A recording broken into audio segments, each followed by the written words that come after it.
रुद्रगढ़ कबीला। भालू पहाड़ की ढलान पर खड़ा दूर दिखाई दे रहे रुद्रगढ़ की ओर देख रहा था। उसके चेहरे पर एक जटिल भाव उभर आया। शरद ऋतु की ठंडी हवा धीरे धीरे बह रही थी। पूरे नील पर्वत पर शरद का रंग चढ़ चुका था।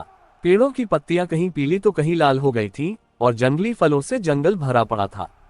केवल नील पर्वत के प्रसिद्ध बांस अब भी पहले की तरह हरे भरे और सीधे खड़े थे। कुछ समय पहले तक रुद्रगढ़ भी इन्हीं बांसों की तरह पूरे वर्ष अधिक और समृद्ध रहता था। पूरे नील पर्वत का सबसे शक्तिशाली कबीला वही था, लेकिन अब उनका पतन शुरू हो चुका है। भालू के होठों पर व्यंग्यपूर्ण मुस्कान उभरी, लेकिन अगले ही क्षण उससे वीरगढ़ का विचार आया और उसके चेहरे की मुस्कान गायब हो गई। उसकी आंखें गंभीर हो उठीं। वीरगढ़ का तेजी से उभरना पूरे नील पर्वत के पुराने संतुलन को तोड़ चुका था। सदियों से सर्वोच्च रहा रुद्रगढ़ अब कमजोर पड़ने लगा था, जबकि भालू कबीले की स्थिति भी पहले जैसी नहीं रही थी। इन सब घटनाओं ने पूरे नील पर्वत को एक बड़े परिवर्तन की ओर धकेल दिया था। भालू अच्छी तरह जानता था कि यह परिवर्तन अभी केवल इसलिए नहीं फूटा था क्योंकि सामने भेड़िया प्रलय खड़ा था। यदि तीनों गांव इस आपदा से बचना चाहते थे तो उन्हें मिलकर लड़ना ही पड़ता। इसी कारण वे फिलहाल अपने मतभेदों को दबाकर शांति बनाए हुए थे। लेकिन जैसे ही भेड़िया प्रलय समाप्त होगा, नील पर्वत की पूरी व्यवस्था बदल जाएगी। और सबसे बड़ा कारण है ईशान। भालू के मन में सफेद वस्त्र पहने उस युवक की छवि उभर आई। उसका सीना भारी हो गया, मानो किसी विशाल चट्टान ने उसे दबा दिया हो। भालू स्वयं भालू कबीले के द्वितीय स्तर के दिव्य तत्व साधकों में सबसे शक्तिशाली माना जाता था। उसने अनगिनत युद्ध लड़े थे और अधिकांश में विजय प्राप्त की थी। महाभालू दिव्य तत्व के कारण उसके भीतर एक विशाल भालू जितनी शक्ति थी और पूरे नील पर्वत में उसे सबसे शक्तिशाली व्यक्ति कहा जाता था। लेकिन उसी ने अपनी आंखों से ईशान के बिजली जैसी गति से हुए उत्थान को देखा था। दूसरों की तुलना में वह कहीं अधिक अच्छी तरह जानता था कि वह युवक कितना भयावह था। दलनायक, वह सामने रुद्रगढ़ है ना? उसके पास चलते हुए भालू ने दोनों हाथ सिर के पीछे बांधते हुए उत्सुकता से पूछा। अभी तो गांव काफी दूर है, हम यहाँ क्यों रुक गए? 5 सदस्यों वाले इस दल में भालू सबसे छोटा था। वह इस वर्ष ही पहली बार मिशनों पर निकला था और उम्र में लगभग शिवा के बराबर था। पूरे भालू कबीले का इस वर्ष का सबसे प्रतिभाशाली युवक भी वही था। उसका कद छोटा था और उसका पूरी तरह मुंडा हुआ सिर धूप में चमक रहा था। भालू ने अपने इस युवा प्रतिभाशाली साथी को देखा और उसका भारी मन कुछ हल्का हुआ। उसने गंभीर स्वर में कहा, हम यहाँ जासूसी करने नहीं बल्कि राजनयिक दूत बनकर आए हैं। यह इलाका पहले ही रुद्रगढ़ की निगरानी सीमा में आता है। यदि हम बिना सूचना के आगे बढ़े तो वे हमें शत्रु समझ सकते हैं। ओह, तो बात ऐसी है। भालू ने सिर हिलाया। भालू ने आगे कहा, इस बार हमारे 2 उद्देश्य हैं। पहला, कुलप्रमुख का निजी पत्र रघुनाथ प्रधान को सौंपना। दूसरा, नदी निगल महाभेग दिव्य तत्व वाली घटना की सच्चाई की जांच करना। याद रखो, रुद्रगढ़ हमारा क्षेत्र नहीं है। वहां पहुंचने के बाद अपने स्वभाव पर नियंत्रण रखना, लेकिन किसी भी परिस्थिति में भालू कबीले की प्रतिष्ठा कम नहीं होनी चाहिए। समझ गए? बाकी चारों दिव्य तत्व साधकों के चेहरे गंभीर हो गए। सभी ने चुपचाप सिर हिलाया। उसी समय दल के खोजी दिव्य तत्व साधक ने अचानक कहा, दलनायक, कोई हमारी ओर आ रहा है। भालू ने दूर नजर डाली। हम इतनी देर से अपनी उपस्थिति छिपा नहीं रहे थे। उनका आना स्वाभाविक था। देखूं कौन है? उसकी आंखें सिकुड़ गईं। तो तेजस पर्वत है। उसी क्षण उसने सामने आते हुए दल को पहचान लिया। वाह! भालू की आंखें फैल गईं। क्या वही तेजस पर्वत है? वह तो दलनायक से भी लंबा है और उसके शरीर की मांसपेशियां। दलनायक, क्या वही वह आदमी है जिसे जन्म से ही असाधारण शक्ति मिली है और जो पूरे नील पर्वत के सबसे शक्तिशाली व्यक्ति की उपाधि छीनना चाहता है? भालू जियांग ने होंठ टेढ़े करते हुए तिरस्कार से कहा, फिर वही आदमी। कुछ ही क्षणों बाद दोनों दल आमने सामने आ खड़े हुए। उनके बीच लगभग 50 कदम की दूरी थी। दोनों दलनायक एक दूसरे की ओर बढ़े। उनकी निगाहें हवा में टकराईं, मानो चिंगारियां निकल रही हों। भालू, तेजस पर्वत ने ठंडे स्वर में कहा। तेजस पर्वत। भालू ने भी उतनी ही दृढ़ता से उत्तर दिया। दोनों अनेक बार युद्धभूमि में एक दूसरे से भिड़ चुके थे। तेजस पर्वत ने ठंडी हंसी के साथ कहा, लगता है इस बार भालू कबीले का विशेष दूत तुम ही हो। बिल्कुल। भालू का चेहरा कठोर हो गया। क्या वीरगढ़ का दूत भी पहुंच चुका है? तेजस पर्वत ने सावधानी से उसकी ओर देखा। इतनी जानकारी जानने की आवश्यकता नहीं। उसने मुड़ते हुए कहा, मेरे पीछे आओ। उधर दूसरे गुप्त कक्ष के भीतर शिवा के सामने 4 अलग अलग मदिरा के घड़े रखे हुए थे। खट्टी, मीठी, कड़वी और तीखी चारों स्वादों की मदिराएं उसके सामने रखी थीं। मीठे स्वाद के लिए स्वर्ण मधु मदिरा, तीखे स्वाद के लिए श्वेत धान मदिरा, खट्टे स्वाद के लिए लाल बेरी मदिरा और कड़वे स्वाद के लिए कड़वा शंख मदिरा। शिवा जमीन पर पद्मासन लगाकर बैठ गया। उसने अपने चेतना बल से दोनों मदिरा कृमियों को अपने चेतना सागर से बाहर निकाला।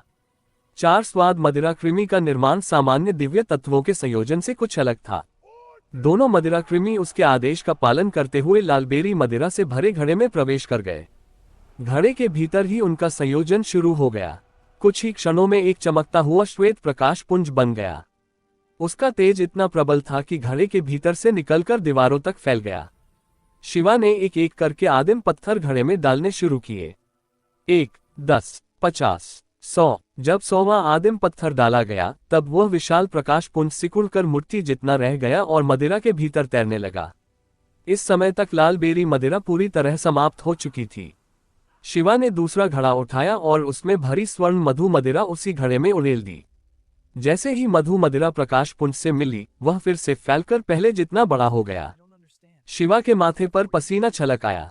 दोनों मदिरा कृमियों की चेतना को एक साथ नियंत्रित करते हुए उनका संयोजन बनाए रखना उसके मानसिक बल पर अत्यधिक दबाव डाल रहा था। फिर भी उसने लगातार आदिम पत्थर घड़े में डालने जारी रखे। हर आदिम पत्थर के साथ प्रकाश पुंज थोड़ा थोड़ा सिकुड़ता गया। आखिरकार वह फिर से मुट्ठी के आकार का हो गया। इसके बाद शिवा ने उसी क्रम में पहले कड़वा शंख मदिरा फिर श्वेत धान मदिरा उसमें डाल दी। जब चारों प्रकार की मदिराएं पूरी तरह समाप्त हो गईं, अचानक घड़े के भीतर का प्रकाश कई गुना बढ़ गया। क्षण भर बाद वह पूरी तरह गायब हो गया। सफल हो गया। घड़े के भीतर देखे बिना ही शिवा समझ गया कि संयोजन सफल हो चुका है। उसने अपनी इच्छा से आदेश दिया। घड़े के भीतर से एक नया दिव्य तत्व धीरे धीरे उड़ता हुआ बाहर निकला। वह था 4 स्वाद मदिरा कृमि। सामान्य मदिरा कृमि की तुलना में उसके आकार में बहुत अधिक अंतर नहीं था, केवल वह थोड़ा बड़ा हो गया था। उसका शरीर अब भी रेशम के कीड़े जैसा था और उसकी छोटी छोटी काली चमकदार आंखें पहले जैसी ही थीं। लेकिन उसका शरीर अब पुनर्तः सफेद नहीं रहा। उस पर लगातार 4 रंग झिलमिला रहे थे। लाल तीखे स्वाद का प्रतीक, नीला कड़वे स्वाद का, हरा खट्टे स्वाद का, पीला मीठे स्वाद का। उसे देखकर शिवा को अनायास ही पृथ्वी की रंग बिरंगी नियॉन लाइटें याद आ गईं। उसने गहरी सांस छोड़ी। इस बार उसका भाग्य अच्छा था। पहले ही प्रयास में संयोजन सफल हो गया था। यदि यह असफल हो जाता तो दोनों मदिरा कृमियों को गंभीर क्षति पहुंच सकती थी। यहां तक कि उनमें से एक की मृत्यु भी हो सकती थी, या फिर कड़वा शंख मदिरा पूरी तरह नष्ट हो जाता। इनमें से कोई भी परिणाम उसके लिए बहुत बड़ी परेशानी बन जाता। सौभाग्य से ऐसा कुछ नहीं हुआ। दिव्य तत्व साधक का मार्ग कभी आसान नहीं होता। दिव्य तत्व का पालन, संयोजन और परिष्करण तीनों ही अत्यंत कठिन कार्य थे। विशेष रूप से दिव्य तत्वों का संयोजन। असंख्य दिव्य तत्व साधक वर्षों तक केवल संयोजन विधियां खोजने और आवश्यक सामग्रियां इकट्ठी करने में लगे रहते थे। संयोजन की विधियां भी अनेक प्रकार की होती थीं और हर विधि हर साधक के लिए उपयुक्त नहीं होती थी। जहां तक सामग्रियों का प्रश्न था, उन्हें इकट्ठा करने में कई बार 10-10 वर्ष लग जाते थे। और यदि सारी सामग्री जुटाने के बाद भी संयोजन असफल हो जाए तो सारी सामग्री नष्ट हो जाती। वर्षों का परिश्रम एक ही क्षण में व्यर्थ हो जाता। दिव्य तत्व साधक का मार्ग सचमुच कठिन है। शिवा ने मन ही मन आह भरी। साधना के प्रारंभिक चरणों में दिव्य तत्वों का संयोजन अपेक्षाकृत सरल रहता था, लेकिन चौथे और 5वें स्तर पर सफलता की संभावना प्रायः 10% से भी कम रह जाती थी। जहां तक छठे स्तर की बात थी, वहां सफलता की संभावना केवल 1% के आसपास होती थी। उच्च स्तर के दिव्य तत्वों के संयोजन में एक बार की असफलता का अर्थ था असीम संसाधनों का नष्ट हो जाना। लेकिन यदि सफलता मिल जाए तो उसका लाभ भी उतना ही अद्भुत होता था। उदाहरण के लिए अभी अभी बने 4 स्वाद मदिरा कृमि की क्षमता द्वितीय स्तर की आदिम शक्ति को शुद्ध करके उसे एक छोटे स्तर तक बढ़ा सकती थी। शिवा पहले ही रक्त इस्पात अवशेष दिव्य तत्व की सहायता से द्वितीय स्तर के मध्य चरण में पहुंच चुका था। अब 4 स्वाद मदिरा कृमि की सहायता से उसकी आदिम शक्ति सीधे उच्च चरण के स्तर की हो जाएगी। उसकी युद्ध क्षमता लगभग 2 गुनी हो जाएगी। साथ ही ये दिव्य तत्व उसके चेतना सागर का पोषण भी करेगा, जिससे उसकी साधना की गति और तेज हो जाएगी। लेकिन हर लाभ के साथ एक हानि भी आती है। चार स्वाद मदिरा कृमि द्वारा आदिम शक्ति को शुद्ध करने के कारण आदिम पत्थरों की खपत भी कई गुना बढ़ जाएगी। केवल जीवन पत्रों की बिक्री से होने वाली आय अब उसकी साधना का खर्च नहीं उठा पाएगी। इसके बाद मुझे अदृश्य शिला दिव्य तत्व को मिलाकर अदृश्य शल्क दिव्य तत्व बनाना होगा। यह एक और बड़ा खर्च होगा। दिव्य तत्वों का प्रत्येक संयोजन, चाहे सफल हो या असफल, आदिम पत्थरों की भारी मात्रा खर्च करता था। अभी चार स्वाद मदिरा कृमि बनाने में ही शिवा 400 से अधिक आदिम पत्थर खर्च कर चुका था। नदी निगल महाभेग दिव्य तत्व को हटाने के पुरस्कार स्वरूप कबीले ने उसे 500 आदिम पत्थर दिए थे। सामान्य दिव्य तत्व साधकों के लिए इतनी राशि काफी समय तक चल जाती, लेकिन शिवा ने लगभग पूरी राशि खर्च कर दी थी। सौभाग्य से उसने अपनी पारिवारिक संपत्ति बेचकर जो धन प्राप्त किया था, उसमें से रक्त इस्पात अवशेष दिव्य तत्व खरीदने के बाद भी कुछ आदिम पत्थर शेष थे, इसलिए फिलहाल उसे धन की चिंता नहीं थी। लेकिन अदृश्य शल्क दिव्य तत्व बनाना आवश्यक था। पत्थर वानर राजा को मारने के बाद उसे अदृश्य शिला दिव्य तत्व मिला था, किंतु वर्तमान रूप में उसका कोई व्यावहारिक उपयोग नहीं था।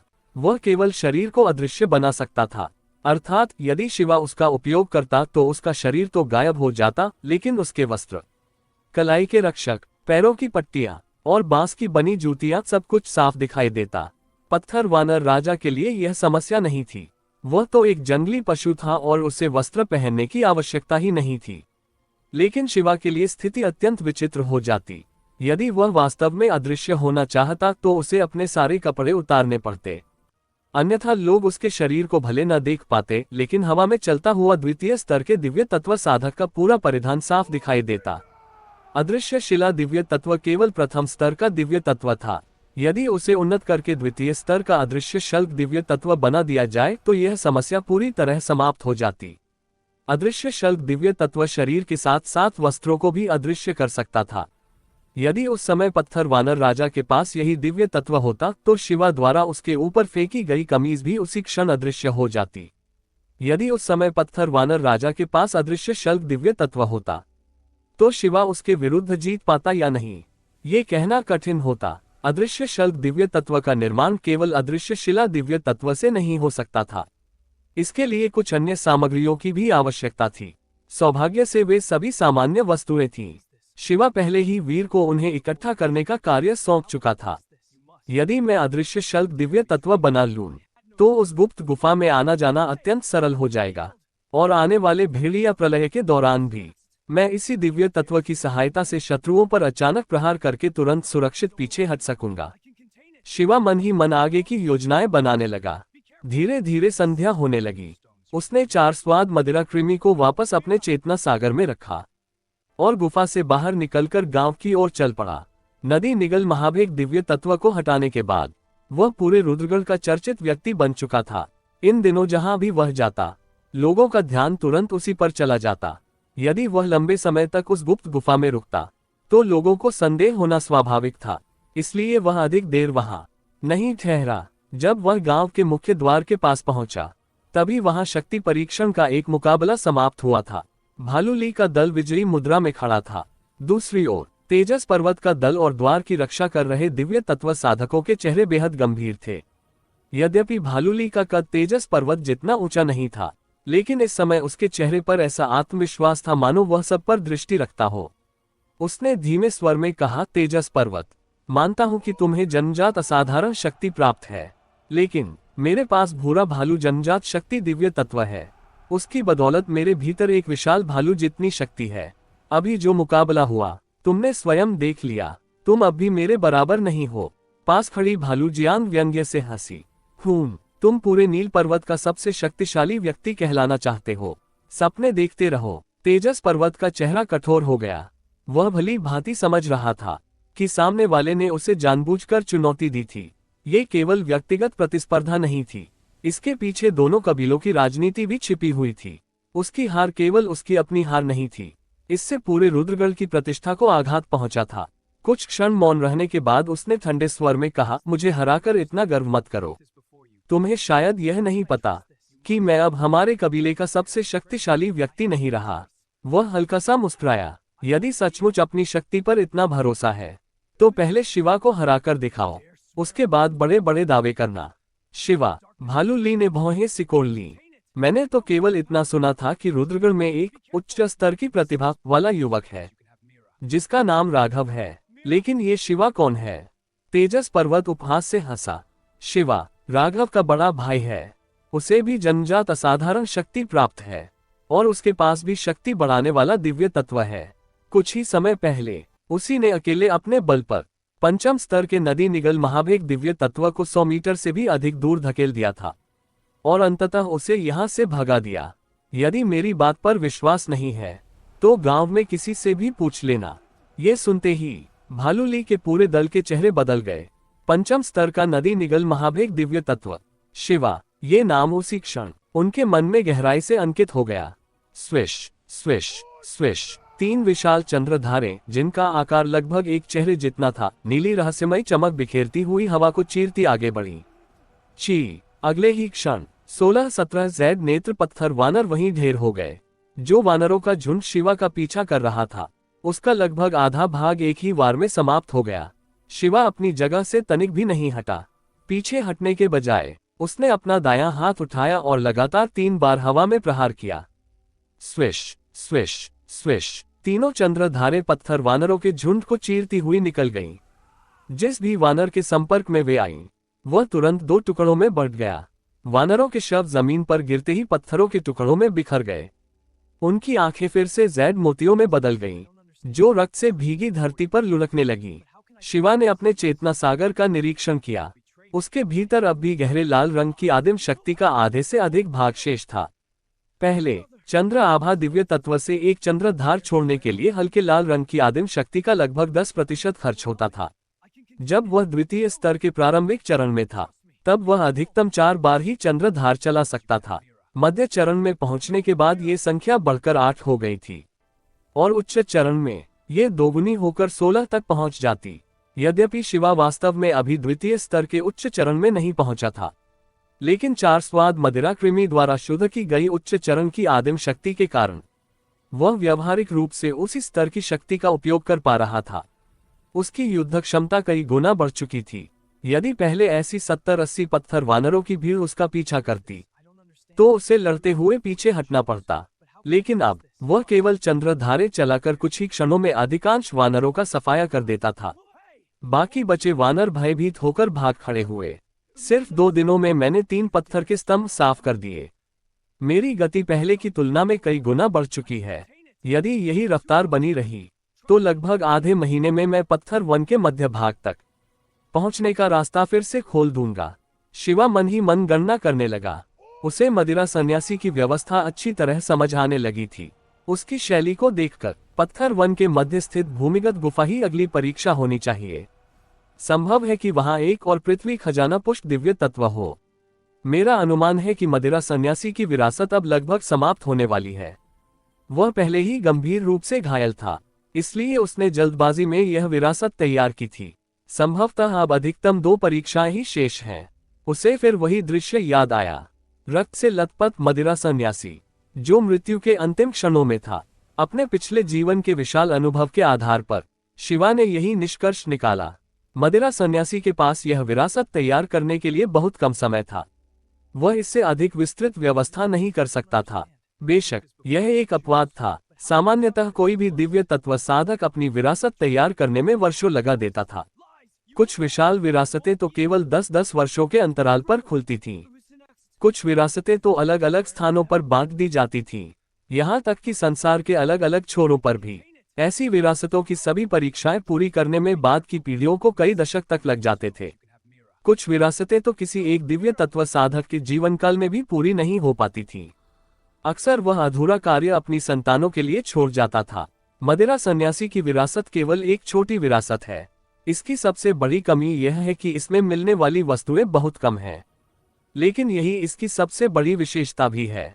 पहली परीक्षा स्थानीय परिस्थितियों के अनुसार बनाई गई थी, इसलिए अपेक्षाकृत सरल थी। अब तक मुझे इस विरासत से श्वेत वराह दिव्य तत्व, त्वचा कवच दिव्य तत्व, मदिरा कृमि और किसी हद तक अदृश्य शिला दिव्य तत्व प्राप्त हो चुके हैं। संभवतः अब केवल 2 पृथ्वी खजाना पुष्ट दिव्य तत्व ही शेष हैं। आशा है कि उनमें से मिलने वाले दिव्य तत्व खोज या गति से संबंधित होंगे।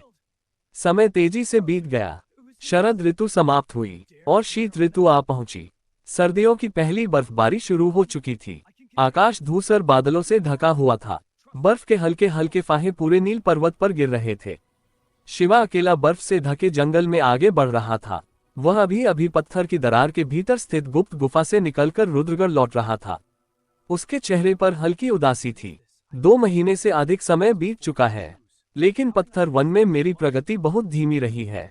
यह उसकी मेहनत की कमी नहीं थी, वास्तविक कारण कुछ और था। भेड़िया प्रलय के आने के प्रारंभिक संकेत अब स्पष्ट दिखाई देने लगे थे।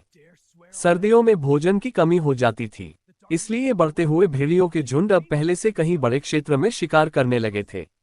उनके कारण आसपास के अधिकांश जंगली पशुओं के झुंड समाप्त होने लगे।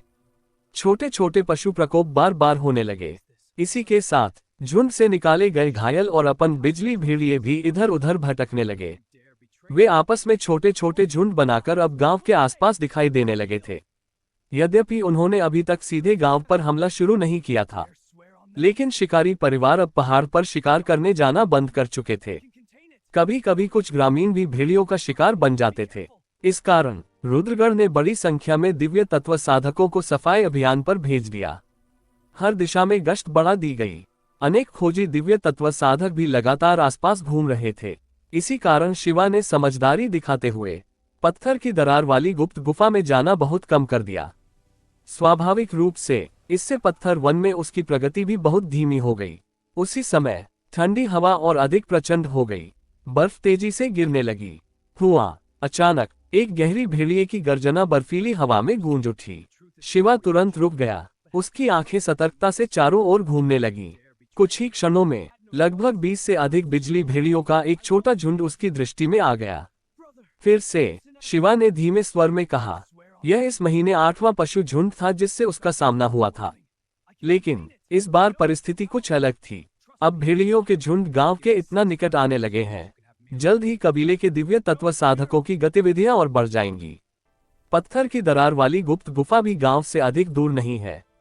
लगता है कुछ समय तक वहां जाना संभव नहीं होगा। ये सोचकर उसका मन भारी हो गया।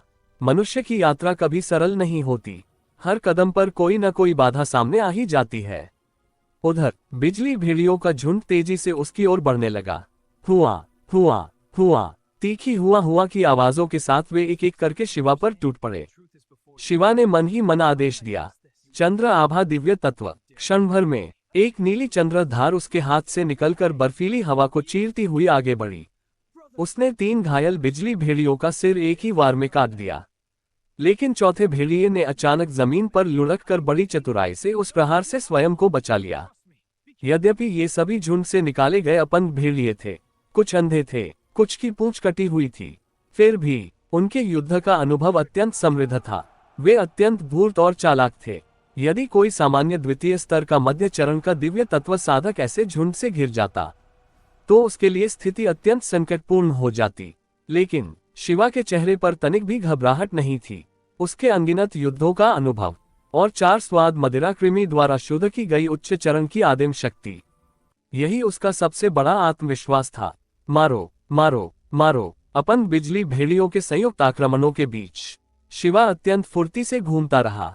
वह सहजता से उनके प्रहारों से बचता और हर अवसर पर घातक पलटवार करता। एक एक करके बिजली भेड़िए उसके हाथों मरने लगे। कुछ ही देर में पूरा झुंड अपनी आधी संख्या खो चुका था। एक भेड़िए ने दर्द भरी हुआ भरी। अगले ही क्षण पूरा भेड़ियों का झुंड एक साथ पीछे हटने लगा। उन्होंने तुरंत अपना आक्रमण रोक दिया और तेजी से पीछे हट गए। यही इन भेड़ियों की सबसे बड़ी चालाकी थी। जैसे ही उन्हें समझ आया कि शिवा आसान शिकार नहीं है, उन्होंने बिना किसी हिचकिचाहट के शिकार छोड़ दिया। ये बूढ़े घायल और अपन बिजली भेड़िए भले ही अपनी सर्वोत्तम अवस्था में नहीं थे, लेकिन इतने लंबे समय तक जीवित रह पाना ही उनके जीवित रहने की बुद्धिमत्ता का प्रमाण था। शिवा अपनी जगह शांत भाव से खड़ा रहा। वह बिना किसी जल्दबाजी के उन अपन भेड़ियों को बर्फीली आंधी में धीरे धीरे ओझल होते देखता रहा। जब तक अपनी वास्तविक शक्ति छिपाई जा सकती थी, उसे अनावश्यक रूप से उजागर करने की कोई आवश्यकता नहीं थी। जब उसे पूरा विश्वास हो गया कि पूरा झुंड दूर जा चुका है, तब वह तुरंत मरे हुए भेड़ियों के शवों के पास पहुंचा। उसने एक एक करके उनकी उपयोगी वस्तुएं निकालनी शुरू कर दी। भेड़ियों की खाल, दांत और अन्य अंग सभी बाजार में बिकने योग्य थे। यद्यपि उनकी कीमत बहुत अधिक नहीं थी, लेकिन संख्या अधिक होने के कारण अच्छी कमाई हो जाती थी।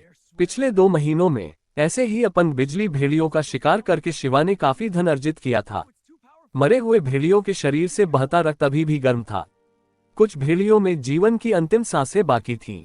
उनकी आंखों में अभी भी जीने की हल्की सी इच्छा दिखाई दे रही थी। शिवा ने उन्हें देखते हुए मन ही मन कहा, इस संसार में केवल मनुष्य ही नहीं, हर जीवित प्राणी जीवित रहने के लिए संघर्ष कर रहा है। यही जीवन और मृत्यु का संघर्ष इस संसार के सबसे भव्य मंच की रचना करता है। इतना सोचकर उसने बिना किसी दया के उन तड़पते भेड़ियों का भी अंत कर दिया। एक अपन बिजली भेड़िए की युद्ध क्षमता 2 जैड नेत्र पत्थर वानरों से भी अधिक थी, और यदि वे झुंड में मिलकर लड़ते तो उनकी शक्ति कई गुना बढ़ जाती थी। ऐसे छोटे अपन झुंडों से मैं अभी भी निपट सकता हूँ, लेकिन यदि बड़ा अपन झुंड मिला या स्वस्थ बिजली भेड़ियों का छोटा झुंड भी सामने आ गया तो स्थिति कठिन हो जाएगी। शिवा को अपने ऊपर एक हल्का सा दबाव महसूस होने लगा। भेड़िया प्रलय अब अधिक दूर नहीं है, जल्द ही पूरा कबीला युद्ध के लिए जुट जाएगा। तब मैं अकेले अपनी राह नहीं चल सकूंगा। यदि मुझे अकेले बिजली भेड़ियों का शिकार जारी रखना है तो मेरे पास या तो खोज करने वाला दिव्य तत्व होना चाहिए या फिर गति बढ़ाने वाला दिव्य तत्व, अन्यथा भेड़िया प्रलय में जीवित रहना कठिन होगा। अपने लंबे अनुभव के कारण शिवा अपनी कमजोरियों को भली भांति पहचानता था। 4 स्वाद मदिरा कृमि मिलने के बाद उसकी युद्ध क्षमता कई गुना बढ़ चुकी थी। चंद्र आभा दिव्य तत्व उसे प्रबल आक्रमण देता था। त्वचा कवच दिव्य तत्व उसे उत्कृष्ट रक्षा प्रदान करता था। अपने पिछले जीवन के विशाल अनुभव के साथ अब उसकी शक्ति लगभग देवेंद्रनाथ, तेजस पर्वत और काव्या भैरव जैसे द्वितीय स्तर के श्रेष्ठ दिव्य तत्व साधकों के बराबर पहुंच चुकी थी। अर्थात वह अब मुश्किल से ही सही, लेकिन रुद्रगढ़ के द्वितीय स्तर के सबसे शक्तिशाली दिव्य तत्व साधकों की श्रेणी में शामिल हो चुका था। फिर भी ये केवल लगभग था, क्योंकि उसकी वास्तविक साधना अभी द्वितीय स्तर के उच्च चरण तक नहीं पहुंची थी। साथ ही उसकी प्रतिभा केवल निम्न स्तर की थी। यही उसकी सबसे बड़ी सीमा थी। इतनी सीमित प्रतिभा के बावजूद वह अपनी युद्ध क्षमता को इस स्तर तक पहुंचा सका था। ये स्वयं में असाधारण उपलब्धि थी, लेकिन केवल युद्ध क्षमता के सहारे भेड़िया प्रलय में जीवित नहीं रहा जा सकता था। मुझे किसी भी कीमत पर खोज करने वाला दिव्य तत्व चाहिए। यदि मेरे पास ऐसा दिव्य तत्व होगा तो मैं दूर से ही भेड़ियों की गतिविधियां जान सकूंगा और समय रहते रास्ता बदल दूंगा या पीछे हट जाऊंगा। या फिर यदि मेरे पास गति बढ़ाने वाला दिव्य तत्व हो तो मैं घेराबंदी होने पर भी आसानी से निकल सकूंगा। शिवा मन ही मन योजनाएं बनाता रहा। इन दोनों में से कोई एक दिव्य तत्व भी मिल जाए तो उसके जीवित रहने की संभावना कई गुना बढ़ जाएगी, और यदि दोनों मिल गए तो वह पूरे युद्ध क्षेत्र में कहीं भी स्वतंत्र रूप से आ जा सकेगा। आशा है मदिरा सन्यासी की विरासत में ऐसे दिव्य तत्व अवश्य होंगे। यदि नहीं भी हुए तो भी कोई समस्या नहीं। मुझे याद है भेड़िया प्रलय के समय तीनों कबीले मिलकर योगदान सूची तैयार करेंगे। उसमें अपने अपने संग्रहित दिव्य तत्वों का आदान प्रदान किया जाएगा। उस सूची में अनेक दुर्लभ दिव्य तत्व होंगे। तब मैं अपने योगदान के बदले वीरगढ़ या भालू कबीले के उपयुक्त दिव्य तत्व प्राप्त कर लूंगा। योजना बनाकर शिवा धीरे धीरे उठ खड़ा हुआ। कुछ ही देर में उसने युद्ध की सारी लूट समेट ली। भेड़ियों से प्राप्त सामग्री एक बड़े थैले में भरकर उसने उसे अपनी पीठ पर लाद लिया। इस बीच बर्फ लगातार गिरती रही। धीरे धीरे उसने जमीन पर पड़े भेड़ियों के शवों और रक्त दोनों को सफेद चादर के नीचे ढक दिया। देखो, शिवा वापस आ गया। उसकी पीठ पर थैला है। लगता है आज फिर अपन बिजली भेड़ियों का शिकार करके लौटा है। क्या सचमुच उसी ने हमारे गांव को बचाया था? एक व्यक्ति ने आश्चर्य से कहा। दूसरा होंठ सिकोड़कर बोला, अरे वह तो केवल किस्मत का खेल था। हम सब जानते हैं कि वास्तव में क्या हुआ था। यदि मेरे पास भी उतनी शक्ति होती तो मैं भी वही कर सकता था। इसमें कोई बड़ी बात नहीं है। शिवा जब गांव की गलियों से होकर गुजरा तो लोग अपने आप उसके लिए रास्ता छोड़ने लगे। कहीं प्रशंसा थी, कहीं जिज्ञासा और कहीं गहरी ईर्ष्या। उसी समय एक मोड़ से अचानक तेजस पर्वत बाहर आया। उसने ऊंची आवाज में पुकारा, शिवा क्या बात है? शिवा ने तेजस पर्वत की ओर देखते हुए पूछा। कड़ाके की सर्दी होने के बावजूद तेजस पर्वत हमेशा की तरह नंगे बदन खड़ा था। उसकी लालिमालीय त्वचा से ऐसी गर्मी निकल रही थी कि उसके पास खड़े व्यक्ति को मानो किसी अंगीठी के समीप होने का अनुभव होता। उसके शरीर पर गिरने वाली बर्फ की हर फुहार उसी क्षण पिघल जाती। ऐसा इसलिए था क्योंकि उसके चेतना सागर में द्विछिद्र भट्ठी दिव्य तत्व मौजूद था। ये द्वितीय स्तर का दिव्य तत्व था। ये शरीर के भीतर ऊष्मा संचित कर सकता था, जिसे आवश्यकता पड़ने पर आक्रमण में प्रयोग किया जा सकता था। सर्दी से रक्षा करना तो उसकी केवल एक अतिरिक्त क्षमता थी।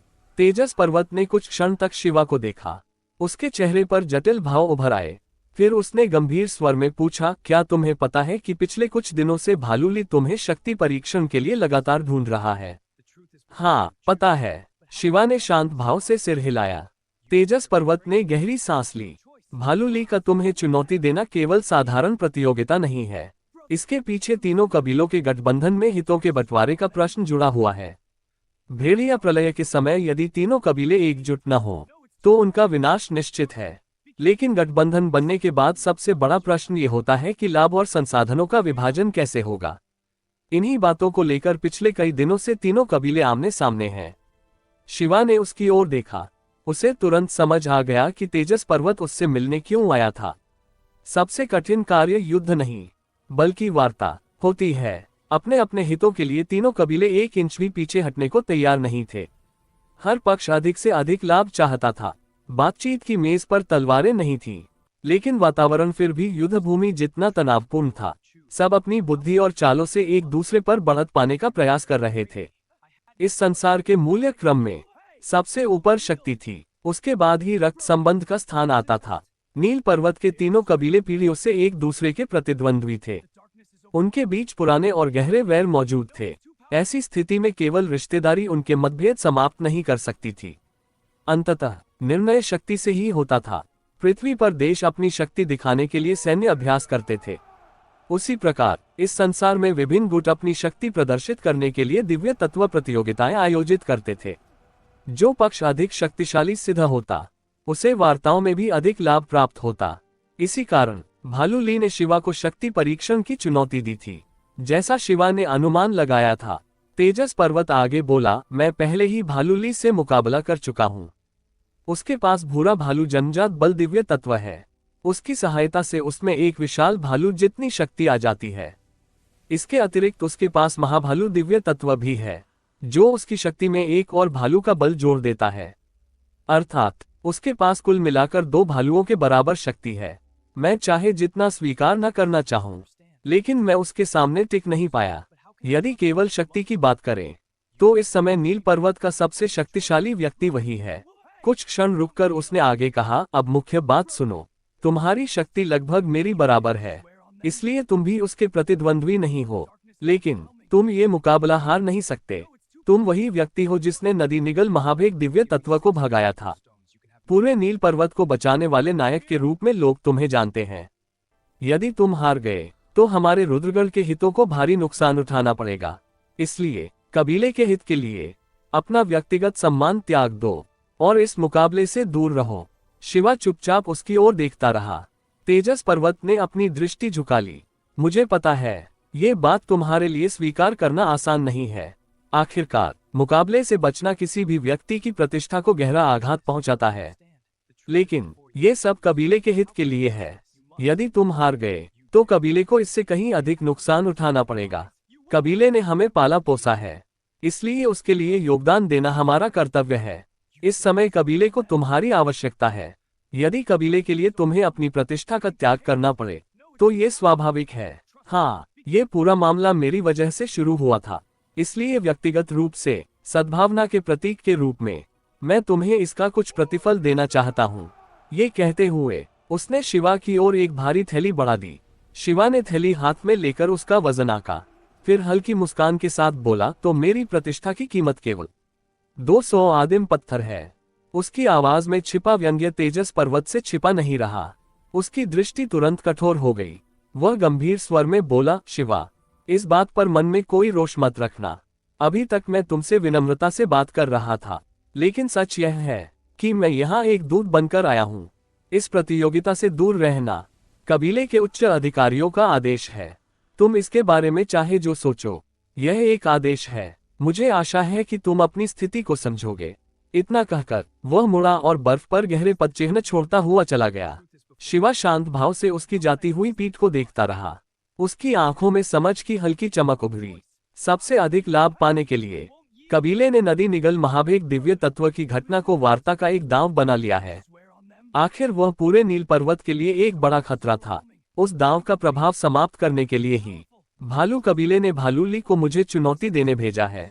कबीले की दृष्टि में मैं केवल एक शतरंज का मोहरा हूँ। भालूली भी और तेजस पर्वत भी सभी केवल मोहरे हैं। सबसे दुखद बात यह है कि ये लोग स्वयं ही मोहरा बनना स्वीकार करते हैं, बल्कि उसी पर गर्व भी करते हैं। कबीले का यह मानसिक संस्कार वास्तव में अत्यंत सफल रहा है, लेकिन शिवा स्वयं तो पहले से ही भालूली से मुकाबला करने का इच्छुक नहीं था। जिसे लोग प्रतिष्ठा कहते थे, वह उसके लिए केवल दूसरों द्वारा दी गई क्षणिक प्रशंसा भर थी। इतिहास में यही अदृश्य बेड़ियां न जाने कितने वीरों और प्रतिभाशाली लोगों को बांध चुकी थीं। लेकिन उसके लिए उसमें खोने जैसा क्या था? शिवा हल्का सा मुस्कुराया। कम से कम तेजस पर्वत ने मुझे 200 आदिम पत्थर तो दे ही दिए। ये सोचकर उसके होठों पर एक मंद मुस्कान उभर आई। भालूली ने उसे चुनौती क्यों दी? केवल इसलिए क्योंकि वह गांव का रक्षक कहलाता था। और तेजस पर्वत ने भालूली को चुनौती क्यों दी थी? सिर्फ इसलिए क्योंकि वह नील पर्वत के सबसे शक्तिशाली व्यक्ति की प्रतिष्ठा बनाए रखना चाहता था। प्रतिष्ठा वास्तव में केवल एक चमकदार गाजर थी, जो अनगिनत लोगों को अपने पीछे दौड़ाती रही, असंख्य लोगों को कुचलती रही और न जाने कितनों को अपनी डोर से बांधकर नचाती रही। दुखद, कितना दुखद। बर्फ अब भी लगातार गिर रही थी। सफेद चादर में लिपटा रुद्रगढ़ निस्तब्ध खड़ा था। उसके चारों ओर लोग अपनी अपनी मंजिल की ओर भागे जा रहे थे। शिवा ने अपनी दृष्टि नीचे कर ली। उसकी गहरी काली आंखें आधी बिखरे बालों के पीछे छिप गईं। बर्फ से परावर्तित उजली रोशनी उसके पीले चेहरे पर पड़ रही थी। उस युवा चेहरे पर एक विचित्र शीतलता थी। अचानक वह हल्के से हंस पड़ा और धीमे स्वर में एक कविता गुनगुनाई। श्वेत हिम से ढकी धरा पर मैं अकेला गगन पथ चलता हूँ, बंधनहीन निस्संग स्वच्छंद अपनी परछाई संग ही पलता हूँ। इसके बाद उसने लंबे कदम बढ़ाए और आगे चल पड़ा। जहां दूसरे लोग भाग रहे थे, वहीं शिवा अकेला शांत गति से चल रहा था। उसके लिए कबीले के लोग, गिरती हुई बर्फ और पूरा रुद्रगढ़ सब केवल धुंधली पृष्ठभूमि मात्र थे। कुछ ही देर बाद वह अपने किराए के छोटे से घर पहुंच गया। बांस का मकान और मदिरालय वह बहुत पहले ही बेच चुका था। अब वह इसी साधारण किराए के घर में रहता था। उसे किसी वैभव की आवश्यकता नहीं थी, सिर्फ सिर छिपाने के लिए एक छत पर्याप्त थी। वह बिस्तर पर पद्मासन लगाकर बैठ गया और पुनः अपनी साधना में लीन हो गया। क्या बात है? शिवा ने तेजस पर्वत की ओर देखते हुए पूछा। कड़ाके की सर्दी होने के बावजूद तेजस पर्वत हमेशा की तरह नंगे बदन खड़ा था। उसकी लालिमालिए त्वचा से ऐसी गर्मी निकल रही थी कि उसके पास खड़े व्यक्ति को मानो किसी अंगीठी के समीप होने का अनुभव होता। उसके शरीर पर गिरने वाली बर्फ की हर फुहार उसी क्षण पिघल जाती। ऐसा इसलिए था क्योंकि उसके चेतना सागर में द्विछिद्र भट्ठी दिव्य तत्व मौजूद था। ये द्वितीय स्तर का दिव्य तत्व था। ये शरीर के भीतर ऊष्मा संचित कर सकता था, जिसे आवश्यकता पड़ने पर आक्रमण में प्रयोग किया जा सकता था। सर्दी से रक्षा करना तो उसकी केवल एक अतिरिक्त क्षमता थी। तेजस पर्वत ने कुछ क्षण तक शिवा को देखा। उसके चेहरे पर जटिल भाव उभर आए। फिर उसने गंभीर स्वर में पूछा, क्या तुम्हें पता है कि पिछले कुछ दिनों से भालूली तुम्हें शक्ति परीक्षण के लिए लगातार ढूंढ रहा है? हाँ, पता है। शिवा ने शांत भाव से सिर हिलाया। तेजस पर्वत ने गहरी सांस ली। भालूली का तुम्हें चुनौती देना केवल साधारण प्रतियोगिता नहीं है। इसके पीछे तीनों कबीलों के गठबंधन में हितों के बंटवारे का प्रश्न जुड़ा हुआ है।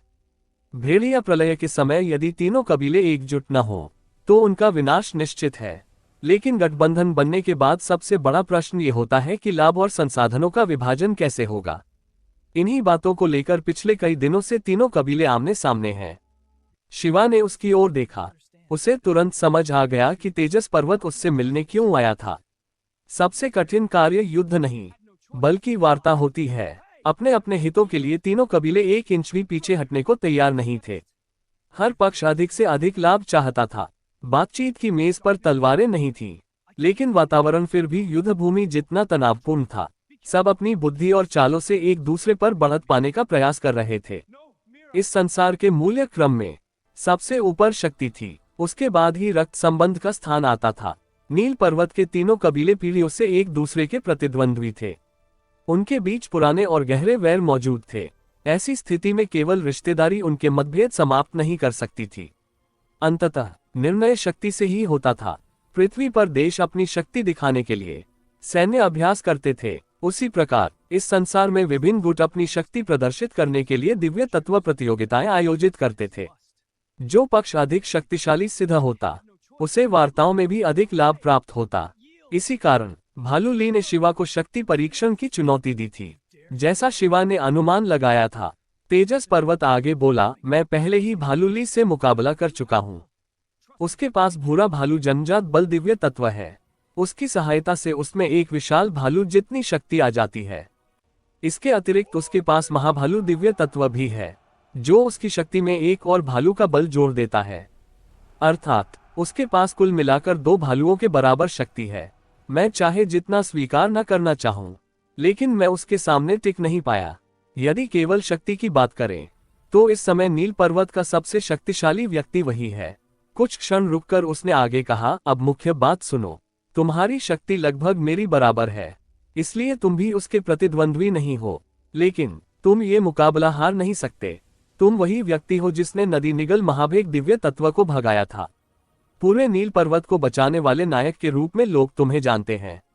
यदि तुम हार गए, तो हमारे रुद्रगढ़ के हितों को भारी नुकसान उठाना पड़ेगा।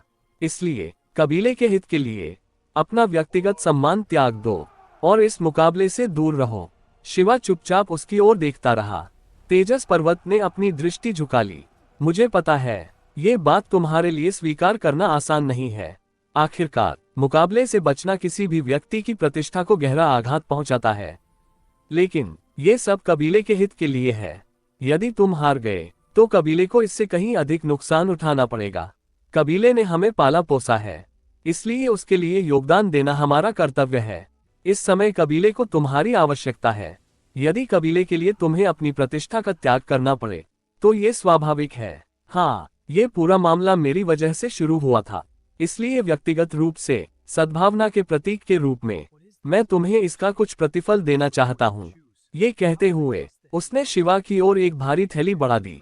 शिवा ने थैली हाथ में लेकर उसका वजन आंका, फिर हल्की मुस्कान के साथ बोला, तो मेरी प्रतिष्ठा की कीमत केवल 200 आदिम पत्थर है। उसकी आवाज में छिपा व्यंग्य तेजस पर्वत से छिपा नहीं रहा।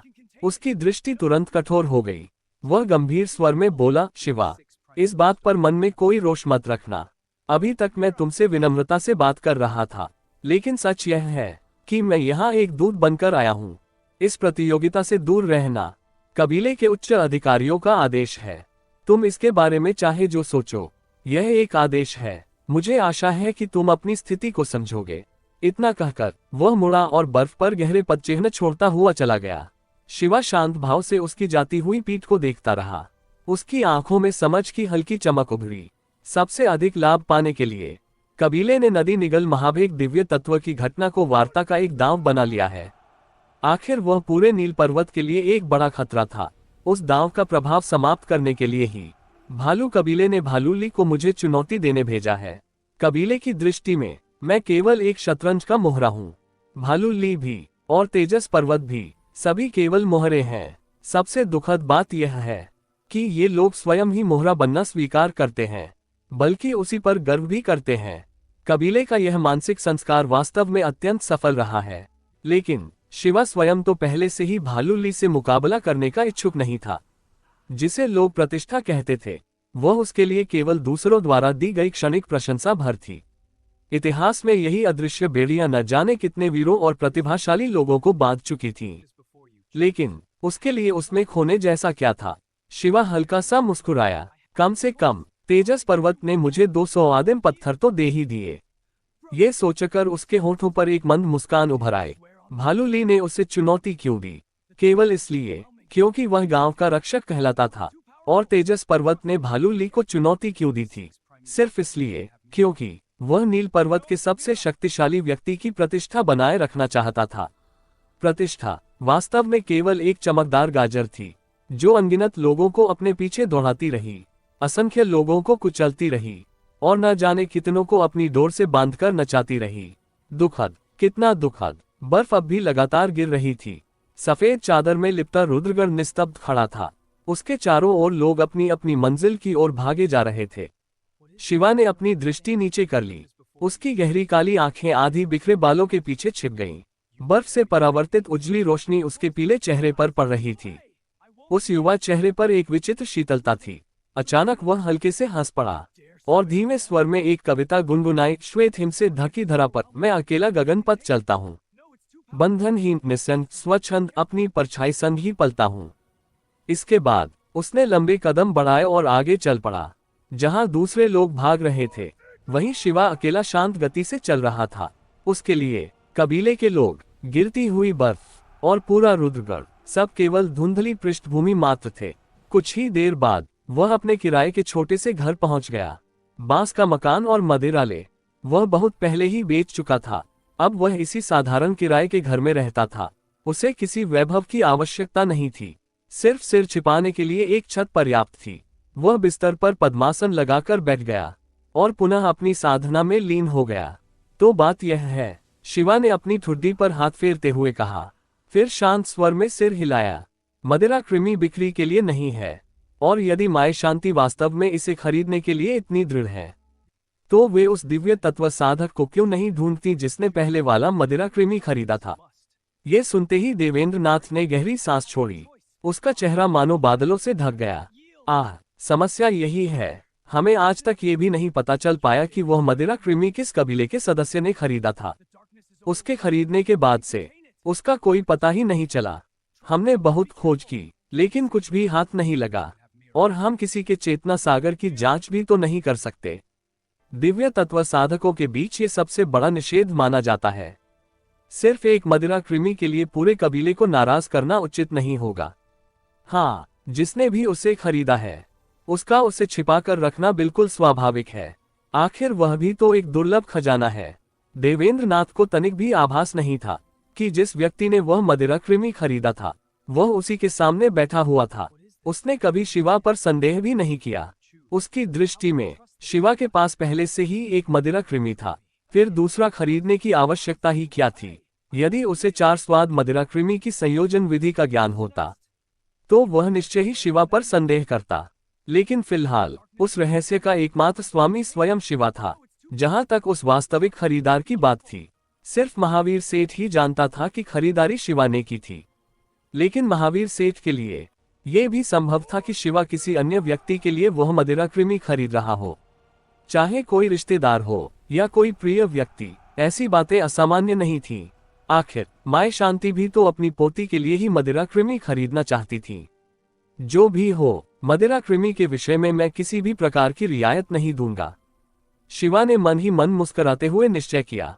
उसकी आंखों में दृढ़ता साफ दिखाई दे रही थी। यही व्यवस्था की शक्ति थी।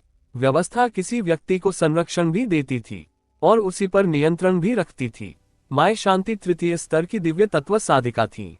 उनकी शक्ति शिवा से कहीं अधिक थी, लेकिन कबीले की व्यवस्था के कारण वे उससे मदिरा कृमि छीन नहीं सकती थी, और अपनी प्रतिष्ठा बनाए रखने के लिए वे उसे बलपूर्वक खरीदने का प्रयास भी नहीं कर सकती थीं। उसी समय अब तक चुप खड़ा राघव अचानक बोल पड़ा, भैया, अब मदिरा कृमि आपके किसी काम का नहीं है, फिर आप उसे छोड़ क्यों नहीं देते? माय शांति बहुत दयालु है। मैं ज्योति से भी कई बार मिल चुका हूँ, वह भी बहुत अच्छी लड़की है।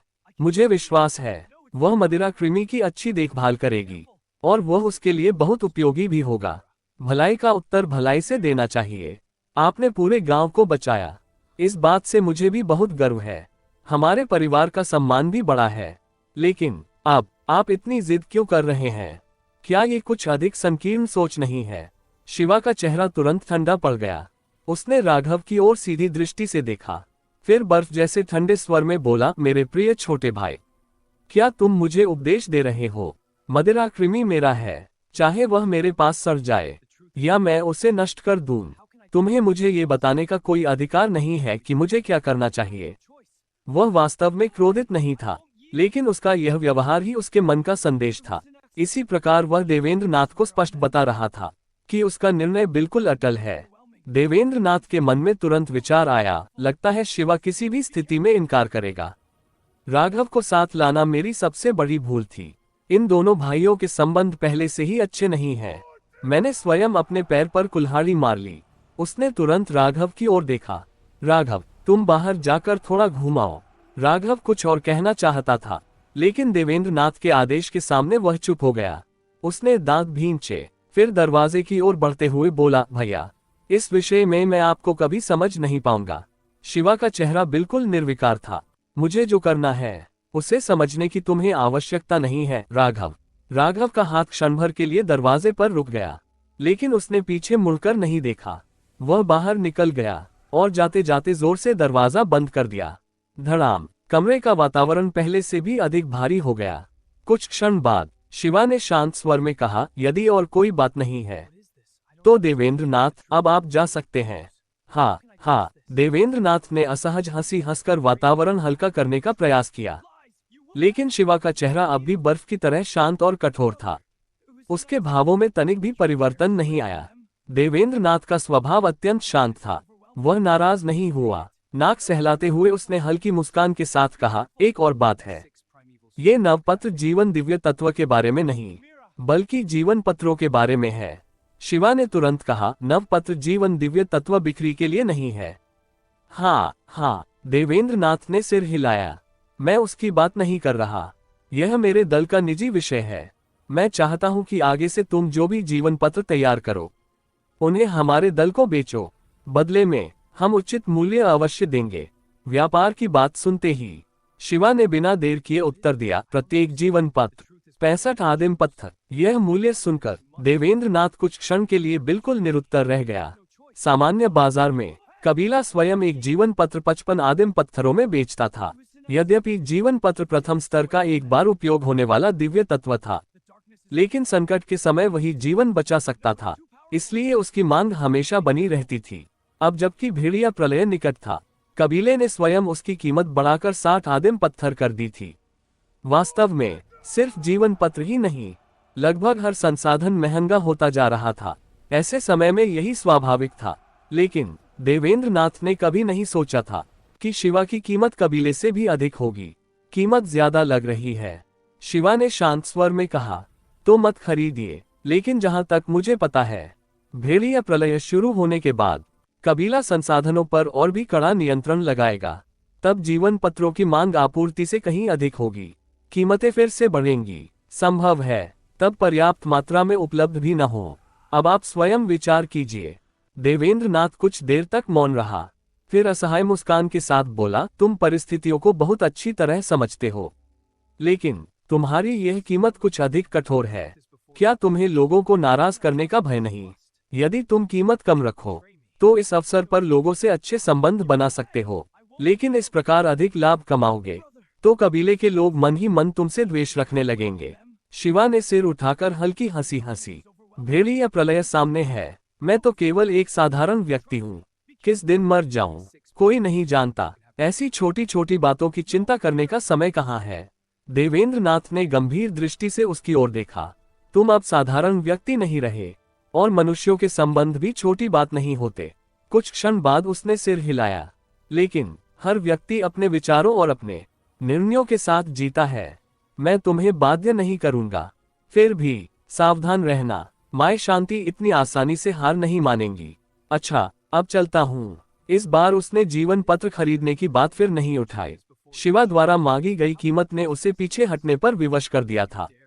देवेंद्र नाथ बुद्धिमान व्यक्ति था, और बुद्धिमान लोग खरीदारी भावनाओं से नहीं, बल्कि सोच समझकर करते हैं।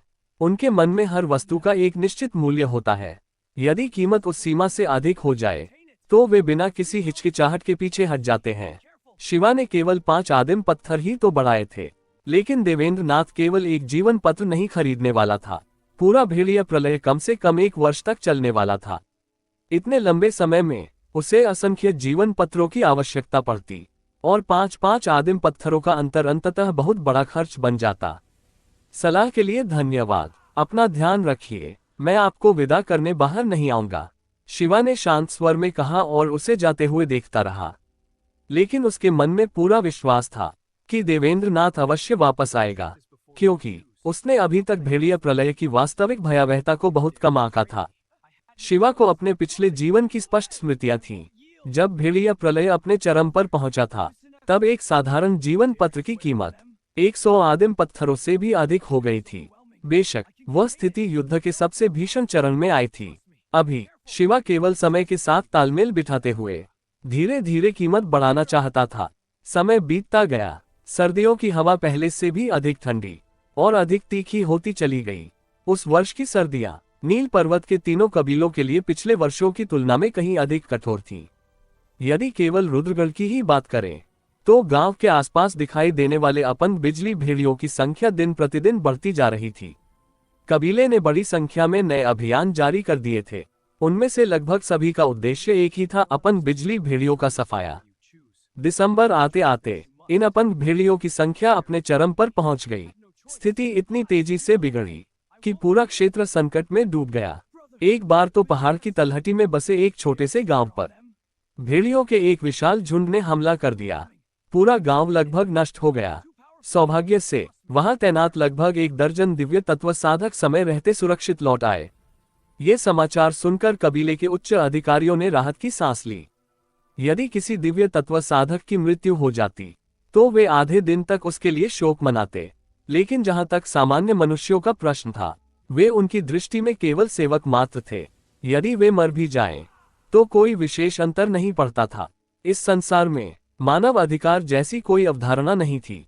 एक दिव्य तत्व साधक का जीवन सैकड़ों सामान्य मनुष्यों के जीवन से अधिक मूल्यवान माना जाता था। यही इस संसार की स्वीकृत सोच थी। फिर भी मृतकों और घायलों की संख्या लगातार बढ़ती जा रही थी। सुबह से लेकर रात तक पूरे रुद्रगढ़ में रोने और सिसकियों की आवाजें गूंजती रहती थीं। पूरा गांव शोक और भारी दमनकारी वातावरण से घिर गया था। लेकिन ये अपंग बिजली भेड़िए केवल आने वाले संकट की प्रस्तावना भर थे। वास्तविक भेड़िया प्रलय तो उससे कहीं अधिक भयावह होने वाला था। धीरे धीरे अधिक से अधिक लोगों को यह एहसास होने लगा कि इस वर्ष का भेड़िया प्रलय पहले के सभी वर्षों से अलग होने वाला है। इसी भारी दबाव के कारण जो वार्ताएं लंबे समय से रुकी हुई थीं, वे अचानक तेजी से आगे बढ़ने लगीं। अंततः तीनों कबीलों के बीच औपचारिक गठबंधन स्थापित हो गया। 1 महीने बाद शीत ऋतु के अंतिम दिनों में गठबंधन ढलान, तीनों कबीलों की गठबंधन सभा।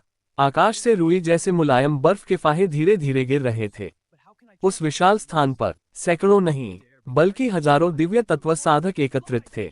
पूरा दृश्य अत्यंत भव्य प्रतीत हो रहा था। प्राचीन काल में ये स्थान केवल पहाड़ की एक साधारण ढलान था, लेकिन रुद्रगढ़ के द्वितीय कबीला प्रधान ने इतिहास में पहली बार यही तीनों कबीलों का गठबंधन कराया था। उस दिन के बाद से हर गठबंधन सभा इसी स्थान पर आयोजित होने लगी। वर्षों तक लगातार विस्तार और निर्माण के बाद आज ये स्थान पहले की तुलना में कई गुना विशाल हो चुका था। अब यह एक विशाल चौक जैसा दिखाई देता था। चौक के एक ओर पर्वत की ऊंची चट्टान थी। उसी चट्टान को काटकर उसके भीतर एक विशाल शैल भवन बनाया गया था। उसमें पत्थर की बनी मेजें, कुर्सियां और अन्य आवश्यक वस्तुएं व्यवस्थित रूप से निर्मित थीं। तीनों कबीलों के उच्च अधिकारी उसी शैल भवन के भीतर बैठकर गंभीर चर्चा कर रहे थे। उस विशाल शैल भवन के नीचे तीनों कबीलों के दिव्य तत्व साधक अलग अलग पंक्तियों में खड़े थे।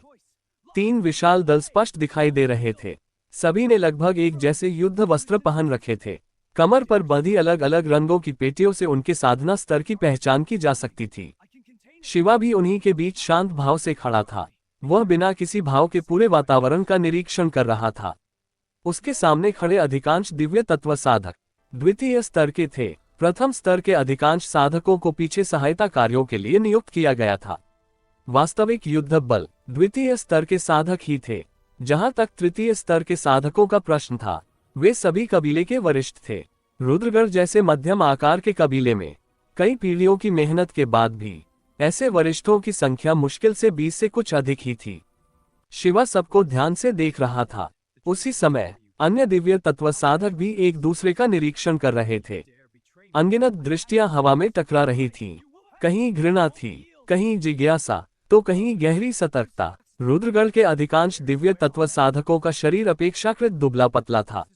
भालू कबीले के साधक इसके विपरीत लंबे, चौड़े और अत्यंत बलशाली दिखाई देते थे। उनका शरीर ही उनकी शक्ति का प्रमाण था।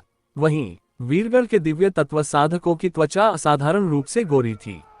शायद पहाड़ के पीछे स्थित विशाल जलप्रपात के निकट रहने के कारण उनके व्यक्तित्व में एक शीतल, शांत और गंभीर आभा समाई रहती थी। भीड़ में अनेक अनुभवी साधक अपने साथ आए नए शिष्यों को सामने खड़े लोगों की ओर संकेत करके समझा रहे थे। वह लंबे बालों वाला युवक दिखाई दे रहा है। वह देवेंद्र नाथ है, द्वितीय स्तर के चरम चरण का दिव्य तत्व साधक, हमारे रुद्रगढ़ का सबसे शक्तिशाली द्वितीय स्तर का साधक। दूसरी ओर एक व्यक्ति मन ही मन दांत पीस रहा था। काव्या भैरव, उसी अभागी औरत ने मेरा एक हाथ कटवा दिया था। भेड़िया प्रलय समाप्त होने दो, मैं ये बदला अवश्य लूंगा। उधर कोई और कह रहा था, वह लड़की दिखाई दे रही है जो उस विशाल भालू की पीठ पर बैठी है, वही भालू जिया मान है। उसके मासूम चेहरे पर मत जाना, युद्ध शुरू होते ही वह पागलों की तरह लड़ती है।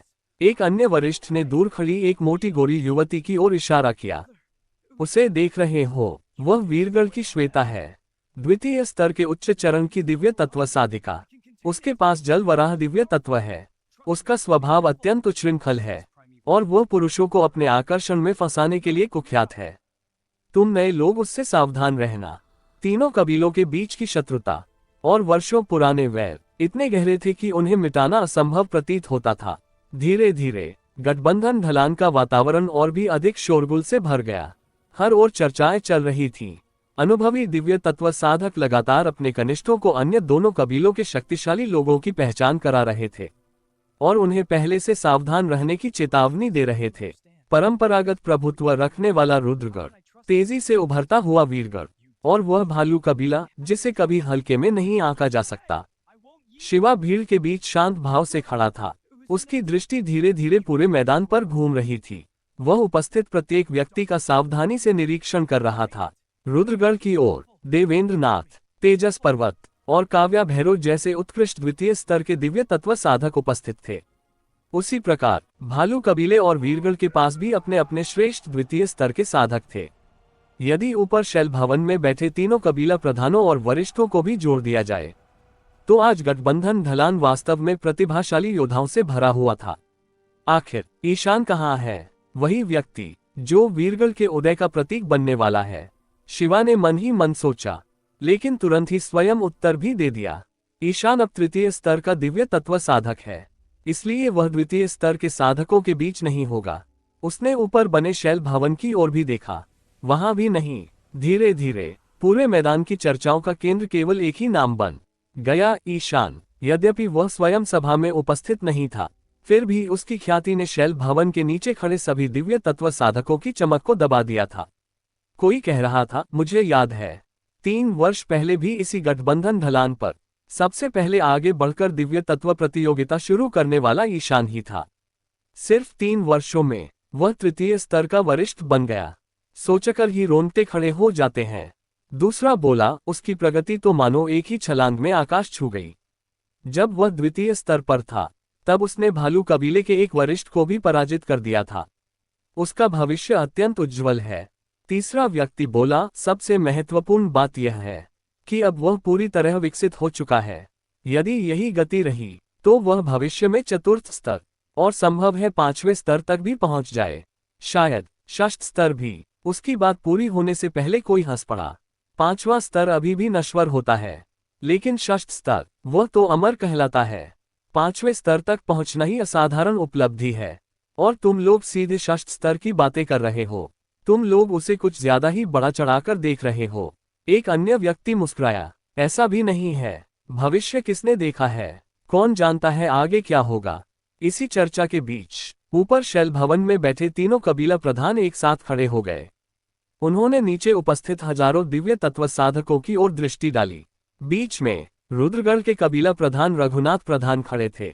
उनके बाईं ओर वीरगढ़ के प्रधान और दाईं ओर भालू कबीले के प्रधान। कुछ ही क्षणों में पूरा गठबंधन ढलान शांत हो गया। रघुनाथ प्रधान ने पत्थर की रेलिंग पर हाथ रखा, भीड़ पर एक दृष्टि डाली, फिर गंभीर स्वर में बोले, तीनों कबीलों का ये गठबंधन संकट की घड़ी में एक दूसरे का साथ देने के लिए स्थापित किया गया है। अब दिव्य तत्व प्रतियोगिता प्रारंभ होगी। प्रतियोगिता का उद्देश्य केवल कौशल की परीक्षा है, इसलिए घातक प्रहार करने से पहले प्रत्येक प्रतिभागी को रुक जाना होगा। अब प्रतियोगिता प्रारंभ की जाए। उनके शब्द समाप्त होते ही पूरा मैदान फिर से मौन हो गया। सभी एक दूसरे की ओर देखने लगे। हर गठबंधन सभा में दिव्य तत्व प्रतियोगिता अवश्य आयोजित की जाती थी। उसका उद्देश्य केवल अपने कबीले की शक्ति दिखाना नहीं था, बल्कि वर्षों से चले आ रहे वैर को कुछ समय के लिए शांत करना भी था। ताकि तीनों कबीले मिलकर आने वाले संकट का सामना कर सकें। लेकिन सबसे पहले आगे कौन बढ़े? यदि पहला योद्धा सार्वजनिक रूप से पराजित हो जाता तो केवल उसकी ही नहीं बल्कि ऊपर बैठे पूरे कबीले की प्रतिष्ठा भी धूमिल हो जाती। पिछली सभा में सबसे पहले आगे बढ़ने वाला ईशान था, लेकिन इस बार कोई भी पहला कदम उठाने का साहस नहीं कर रहा था। भीड़ कुछ क्षण और मौन रही। तभी भालू कबीले की ओर से 5 लोगों का एक दल आगे बढ़ा। वह था भालूली का दल। क्षण भर में सैकड़ों दृष्टियां उनकी ओर मुड़ गईं। भालूली अपने साथियों सहित चलता हुआ रुद्रगढ़ के सामने से गुजरा और जाकर सीधे वीरगढ़ के सामने खड़ा हो गया। भीड़ में फुसफुसाहट शुरू हो गई। वह भालूली है, नील पर्वत का सबसे शक्तिशाली व्यक्ति। हाँ, कुछ समय पहले उसी ने सार्वजनिक रूप से तेजस पर्वत को हराया था। उसकी शक्ति के सामने कोई टिक नहीं पाया, यहां तक कि ईशान भी अभी तक उसका यह खिताब नहीं छीन सका। वीरगढ़ की ओर हलचल मच गई। कुछ लोग मन ही मन असंतुष्ट हो उठे। क्या रुद्रगढ़ के लोग पीछे हट गए? अब क्या ये लोग हमारे वीरगढ़ को निशाना बना रहे हैं? भालूली शांत खड़ा रहा, लेकिन वह स्वयं आगे नहीं बढ़ा। उसके बगल में खड़ा एक दुबला पतला युवक आगे आया। वह था भालू जियांग। भालू कबीले के अधिकांश लोग अत्यंत बलशाली और विशालकाय थे। उनके बीच उसका दुबला शरीर उसे अलग ही पहचान दे रहा था। वह कुछ कदम आगे बढ़ा, फिर वीरगढ़ के साधकों की ओर दोनों हाथ जोड़कर बोला, मैं भालू कबीले का भालू जियांग वीर बिंगी को चुनौती देता हूं। उसकी आवाज सुनते ही पूरा मैदान हलचल से भर गया। वीर बिंगी वीरगढ़ के सबसे शक्तिशाली युवा साधकों में से एक था। उसका स्थान लगभग तेजस पर्वत और भालूली के समान माना जाता था।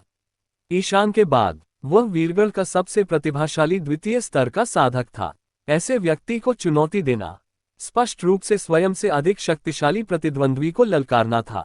लेकिन क्या भालू जियांग सचमुच ऐसा कर सकता था? कुछ क्षण बाद वीर बिंगी स्वयं आगे आया। उसका शरीर दुबला था, चेहरा अत्यंत पीला, मानो कोई गंभीर बीमारी से अभी अभी उठा हो। लेकिन उसकी ओर देखने वाला कोई भी व्यक्ति उसे कमजोर समझने की भूल नहीं करता। उसने शांत स्वर में कहा, भालू जियांग, मुझे चुनौती देने का साहस दिखाया है। इतना साहस हर किसी में नहीं होता।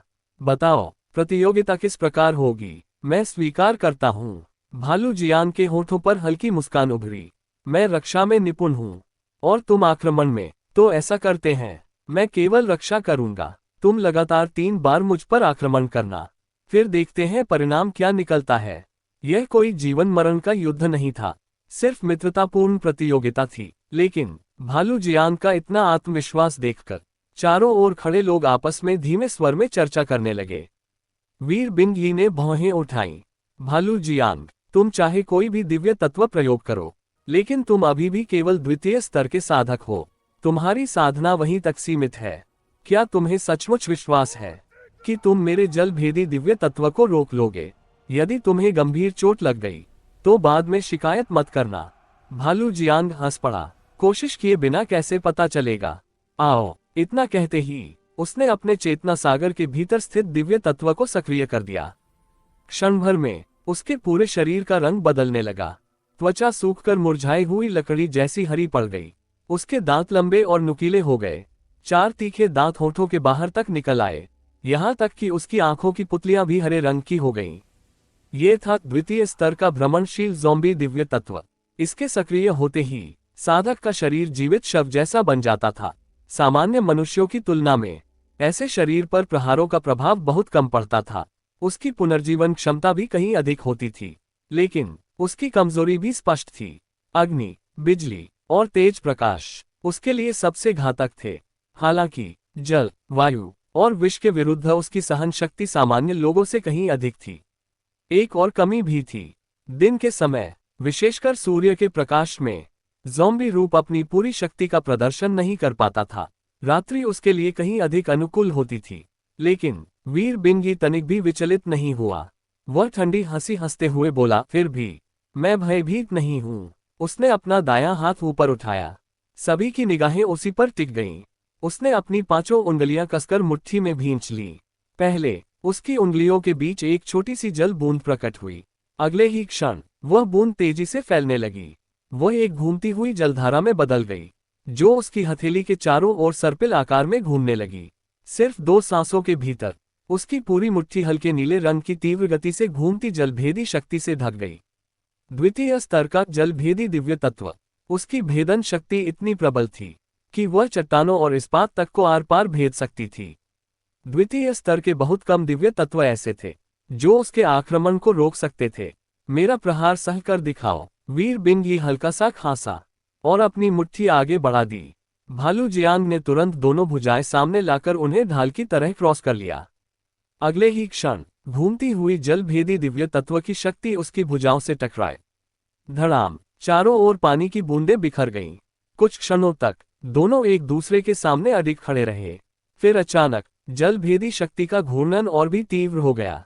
भालू जियांग का पूरा शरीर पीछे की ओर उछल गया। वह लगातार 5-6 कदम पीछे जा गिरा। उसका शरीर जमीन पर गिरा, लेकिन अगले ही पल वह पलटकर तुरंत फिर अपने पैरों पर खड़ा हो गया। सबकी नजर उसकी दोनों भुजाओं पर गई। वहां की मांसपेशियां बुरी तरह चिर चुकी थीं। यहां तक कि भीतर की सफेद हड्डियां भी स्पष्ट दिखाई दे रही थीं। ये दृश्य देखते ही वीरगढ़ के दिव्य तत्व साधक जोरदार जयकार करने लगे, लेकिन उनमें से कुछ लोगों के चेहरे पर चिंता की रेखाएं उभर आईं।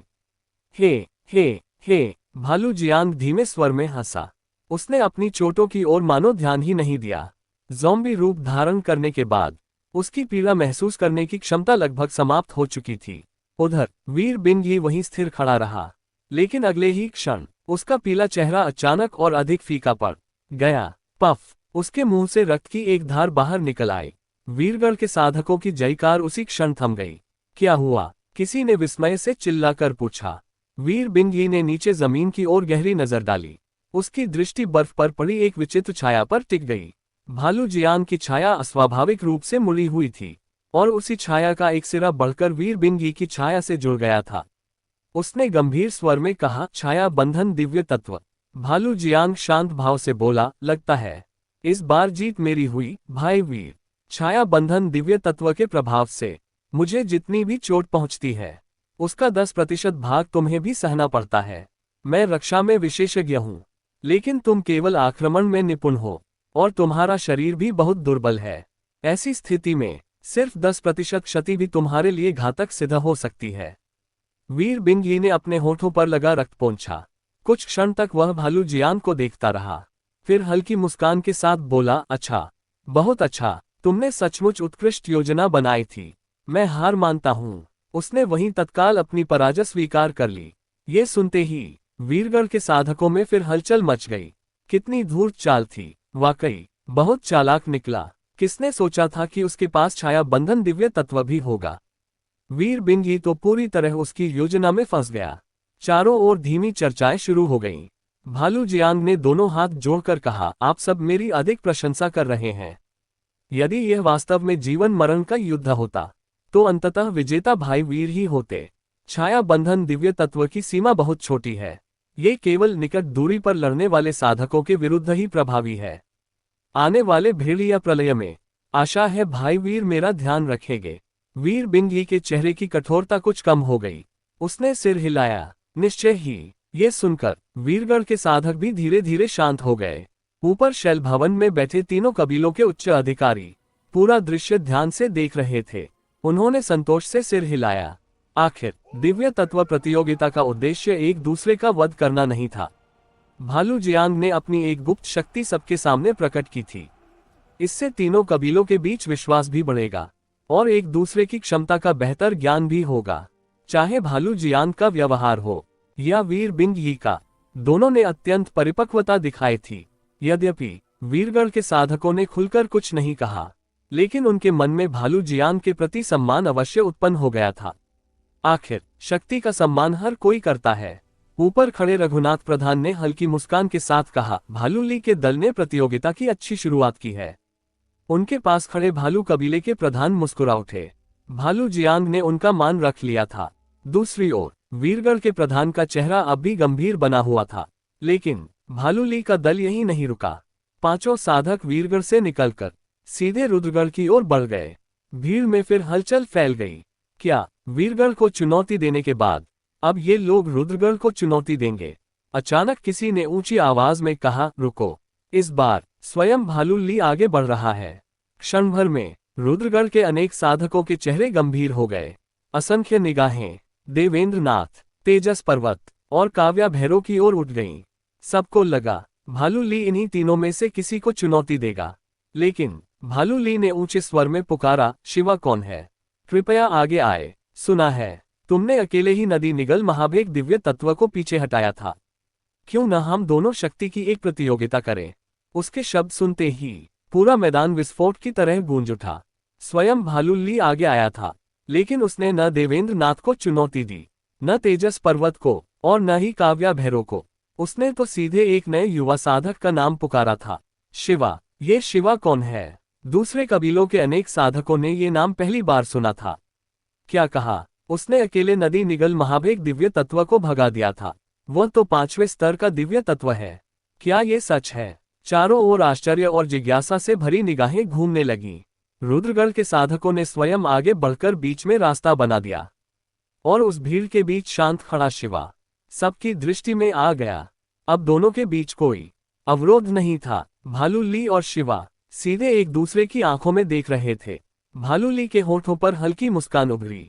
उसने दृढ़ और सम्मानपूर्ण स्वर में कहा, आशा है भाई शिवा मुझे अपनी शक्ति का अनुभव कराने का अवसर देंगे। भीड़ में फिर फुसफुसाहट फैल गई। यही है शिवा, इसमें ऐसा क्या विशेष है? न इसके 3 सिर हैं, न 6 भुजाएं। नदी निगल महाभेग दिव्य तत्व को भगाना तो केवल संयोग और भाग्य था, लेकिन अब भालू ली जैसे शक्तिशाली योद्धा ने इसे निशाना बना लिया है। इसकी मुसीबत तय है। तेजस पर्वत ने दूर खड़े शिवा को देखा। उसने मन ही मन लंबी सांस भरी। अब बचने का कोई मार्ग नहीं बचा शिवा। ऐसी स्थिति में बस पूरी शक्ति से लड़ना। लेकिन शिवा के चेहरे पर कोई परिवर्तन नहीं आया। उसने बस हल्के से कंधे उचकाए, फिर बिल्कुल शांत स्वर में कहा, अच्छा यदि ऐसा है तो मैं अपनी हार स्वीकार करता हूं। उसके ये शब्द सुनते ही पूरा गठबंधन ढलान स्तब्ध रह गया। एक पल के लिए